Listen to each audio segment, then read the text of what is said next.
गीता अध्याय 5 का 15वां श्लोक। ना दत्ते कस्यचित् पापं न चैव सुकृतं विभुः अज्ञानेनावृतं ज्ञानं तेन मोहयन्ति जन्तवः। विभुः मतलब परब्रह्म परमेश्वर सर्वव्यापी परमात्मा। विभु न आदत्ते कस्यचित् पापम, विभुः न कस्यचित् पापम न सुकृतम, न किसी के पाप को ईश्वर न किसी के पाप को आदत्ते माने ग्रहण करता है, न तो किसी के पाप को ग्रहण करता है और न किसी के सुकृतम अच्छे कर्म मतलब पुण्य को ग्रहण करता है। तो कोई मनुष्य अच्छा कर्म कर रहा हो तो उससे अच्छा फल मिलेगा, बुरा कर्म कर रहा हो तो बुरा फल मिलेगा, लेकिन वह अच्छा फल और बुरा फल यह दोनों भगवान ग्रहण नहीं करते हैं। जिसका जो कर्म है उस कर्म का फल उसी को मिलता है। क्यों ऐसा क्यों होता है? क्योंकि ईश्वर न तो कर्म करता है और न ही किसी से कर्म कराता है। कर्म से ईश्वर का कोई संबंध नहीं होता है। ईश्वर सिर्फ सत्ता या शक्ति दे देता है। उसके पश्चात मनुष्य स्वतंत्र हैं, प्राणी स्वतंत्र हैं अपना कर्म करने के लिए। वो अच्छा कर्म करें या बुरा कर्म करें, अपने विवेक से उनको निर्णय लेना है।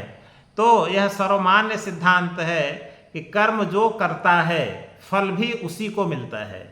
तो जो कर्म करेगा उसको फल मिलेगा। अच्छा कर्म करेगा तो अच्छा फल मिलेगा, बुरा कर्म करेगा तो बुरा फल मिलेगा।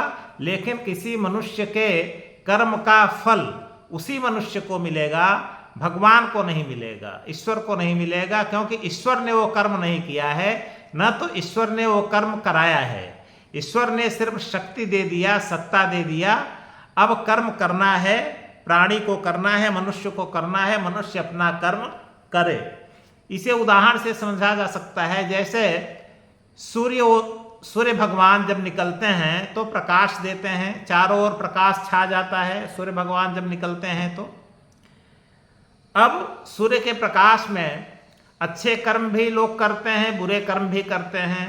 कोई अच्छा कर्म कर रहा है, पढ़ाई लिखाई का कर्म कर रहा है, अपनी खेती बाड़ी का कर्म कर रहा है, दुकान खोल लिया, बिजनेस व्यापार का कर्म कर रहा है, अपनी नौकरी का कर्म कर रहा है।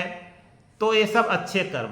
अब इसी में लोग बुरे कर्म भी करते हैं। कोई चोरी करता है, कोई अपहरण करता है, कोई किसी को मारता पीटता है, तो बुरे कर्म भी होते हैं। कोई शराब पीता है, कोई नहीं पीता है।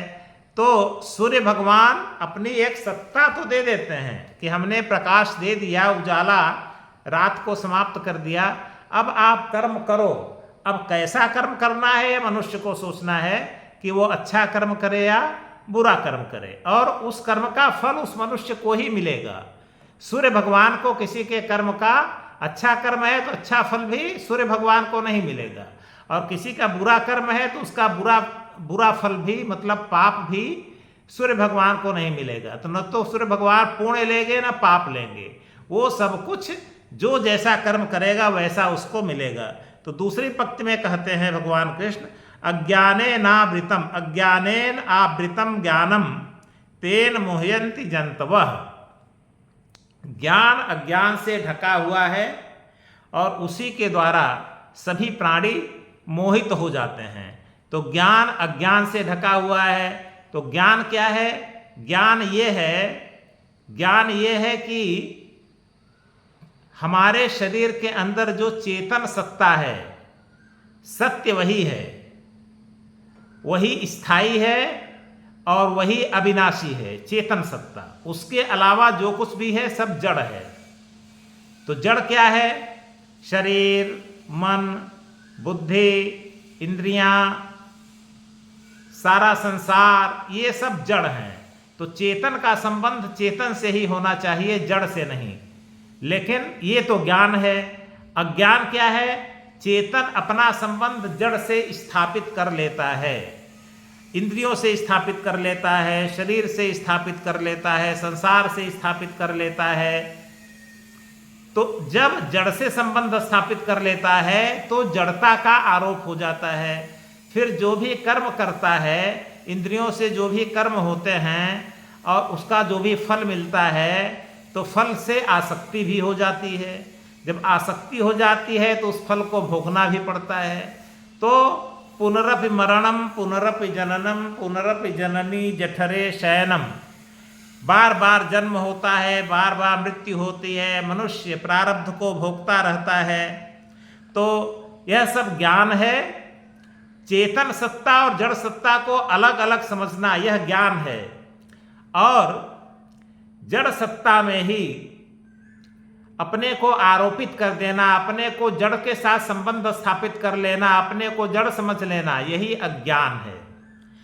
तो अज्ञान पूरी तरह से ज्ञान की समाप्ति नहीं होती है, बल्कि अज्ञान का मतलब आंशिक ज्ञान। तो ज्ञान आंशिक ज्ञान से ढका होता है। अज्ञानेन आवृतम ज्ञानम, यहाँ अज्ञान लिखा है लेकिन वास्तविक मतलब कि ज्ञान आंशिक ज्ञान से ढका होता है और इसी में सभी प्राणी मोहित हुए रहते हैं। सब इसी में चल रहे हैं, सब संसार में रमे हुए हैं और सब संसार से ही अपना संबंध स्थापित कर लिए हैं, सब इंद्रियों से संबंध स्थापित कर लिए हैं। मेरा शरीर, मेरी इंद्रियां, मेरा हाथ, मेरा पैर, मेरी पत्नी, मेरा बेटा, मेरी नौकरी, मेरा रुपया, मेरी जमीन, सब में मेरा मेरा मेरा मेरा मेरा लगा हुआ है। तो जब मेरा मेरा सब में लगा हुआ है तो जो भी कर्म होगा उसका फल तो भोगना ही पड़ेगा। उस फल से आसक्ति समाप्त हो ही नहीं सकती है। आसक्ति तो तभी समाप्त होगी जब जड़ और चेतन का स्पष्टतया जो विभाजन है वो समझ में आ जाए और उसको मनुष्य स्वीकार कर ले। तो यह रहा श्लोक संख्या 15।